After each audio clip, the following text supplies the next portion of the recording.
So again, for me, that's about shaping the pedagogy that's happening. It can't be a one-size-fits-all. Certainly if we want to improve literacy and numeracy, it cannot be a one-size-fits-all, because you all know from your data what your spread of kids looks like. We all know that by year 9, most schools have got a spread over 5 VELS levels within the classroom that they're trying to deal with. What does that mean for the sort of instruction that actually needs to happen within the classroom? Okay, so I'm just going to stop there for a minute again. I'm going to jump some slides, but while I'm doing that, just how well at your school do you think your teachers know? How good do you think they are at diagnosing where every kid is up to, and then precision teaching to move that child forward? Have a chat. I guess I do also want to refer people to, a couple of years ago, I think every principal got How People Learn. I would argue that is just essential learning for every leader in every school.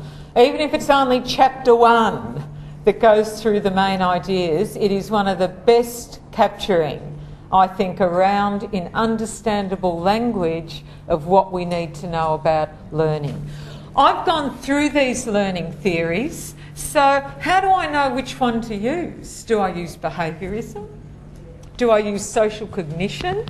Do I use constructivism? Which one? I'd argue we use all of them, depending on need. What it is that we're trying to teach and where we want to go. It's too simplistic to say there's only one theory that can explain. We know there's not one theory that can explain learning. It's a bit like the literacy wars that they try to paint in the paper about you either have to do phonics or you have to do whole language. Primary teachers know you need both. Most kids need phonics, particularly kids from disadvantaged backgrounds often need phonics even more so than other kids. But whole language actually has enormous benefits as well in terms of what it can do. What a teacher needs to know is both those approaches. And then, when do I need to use them? From watching my kids, what do I need to do? When do I need to intervene? How long do I use an approach to phonics for? When do I shift to other approaches within the classroom?